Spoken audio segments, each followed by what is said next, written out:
अपने नगर के लिए निकट पहुंचा तो उसे बड़ा आश्चर्य हुआ। नगर में पहले से अधिक बाग, तालाब और कुएं तथा बहुत सी धर्मशाला, मंदिर आदि बन गई है। राजा ने पूछा, ये किसका बाग और धर्मशाला था? नगर के सब रानी और बांदी गए तो राजा को आश्चर्य और गुस्सा भी है। जब रानी ने ये खबर सुनी कि राजा आ रहा है तो उसने बांदी से कहा, हिदासी देख राजा हमको कितनी बुरी हालत में छोड़ गए थे, हमारी ऐसी हालत देखो, लौट ना जाए, इसलिए तो दरवाजे पर खड़ी हो जा। अगर सदासी दरवाजे पर खड़ी होकर राजा आया तो उन्हें अपने साथ लिवा लाए। तब राजा ने क्रोध करके अपनी रानी से पूछा कि ये धन तुम्हें कैसे प्राप्त हुआ? तब उन्होंने कहा, हमें यह शब्द विष्णु देव के व्रत के प्रभाव से प्राप्त हुआ। राजा ने निश्चय किया, 7 रोज बाद तो सभी विष्णु देव का पूजन करते, परंतु मैं रोज ने दिन में 3 बार कहानी कहा करूँगा तथा रोज व्रत किया करूँगा। अब हर समय के दोपहर में चने की दाल बन जाती, दिन में 3 बार कहानी कहता। एक रोज राजा ने विचार किया कि चलो अपने बहन के हो निश्चय कर राजा गोलो पशु और अपने बहन के यहाँ चले लेगा। महाराज से देखा कि कुछ आदमी एक मूर्ति को लेकर जा रहे हैं। उन्हें रोक कर राजा कहने, भाइयों मेरी विष्णु देव की कहानी सुन लो। वो बोले, लो हमारा तो आदमी मन इसको अपनी कथा को पढ़ी है, परंतु कुछ आदमी बोला, अच्छा को हम तुम्हारी कथा भी सुनेंगे। राजा ने दाल निकाली। जब कथा आदि हुई थी कि मुंह देखने लग गया। जब कथा समाप्त हो गई तो राम राम करके मनुष्य उठकर खड़े हो गए। आगे मार्ग में उसे किसान खेत में हल चलाते मिला। राजा ने उसे देखा और उससे बोला, अरे भैया तुम मेरी बृहस्पतिवार की कथा सुन लो।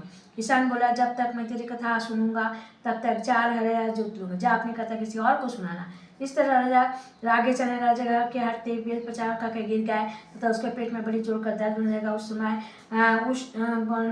उसके माँ रोटी लेकर आई। उसने जब ये देखा तो सब हाल पूछा और पुत्री से सब हाल पूछा और बेटे ने सभी हाल कह दिया। तो बुढ़िया दौड़ दी, लोग उसके पास गए, उससे बोले, मैं तेरी कथा सुनूंगा तो अपनी कथा मेरे खेत पर ही चल कर कहना। राजा ने बुढ़िया के खेत पर जाकर कथा कही, जिसको सुनते वो बैल उठ खड़े हुए तथा किसान का पेट का दर्द बंद हो गया। राजा अपने बहन के घर पहुंचा। भाई ने भाई की खूब मेहरबानी की। दूसरे रोज प्रातःकाल राजा जागा तो दिन में आकर सब लोग भोजन कर रहे।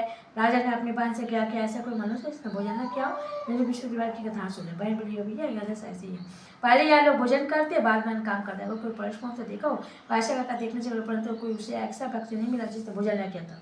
क्या हो? अतः एक कुमार के घर गए जिसका लड़का बीमार था। उसे मालूम हुआ कि यहाँ 3 रोज से किसी ने भोजन नहीं किया है। पहले अपने भाई की कथा सुनने का कुमार से कहा तो तैयार होगा। राजा ने जाकर विष्णु की कथा कही, जिसको सुनकर उसका लड़का ठीक हो गया। अब तो राजा की प्रशंसा होने लगी। एक रोज राजा ने अपनी बहन से कहा कि हे बहन, हम अपने घर जाएंगे, तुम भी तैयार हो जाओ। राजा की बहन ने अपनी सास से कहा, सास ने हाँ चले जाओ, परंतु अपने लड़के को मत ले आना क्योंकि तेरे लड़के को औलाद नहीं है। बहन ने अपनी भैया से कहा कि हे भैया, मैं तो चलूंगी, कोई बालक नहीं जाएगा। राजा बोले, जब कोई बालक नहीं चलेगा तब तुम क्या करोगी? बड़ी दुखी मन से राजा अपने नगर को लौटा है। राजा ने अपने रानी से कहा कि हम निर्वंश से राजा, हमारा मुंह देखने का धर्म नहीं है और कुछ भोजन आदि नहीं किया। रानी बोले, हे प्रभु, बृहस्पति देव ने हमें सब कुछ दिया है, हमें औलाद अवश्य देंगे। उसी रात को बृहस्पति देव ने राजा से स्वप्न में कहा,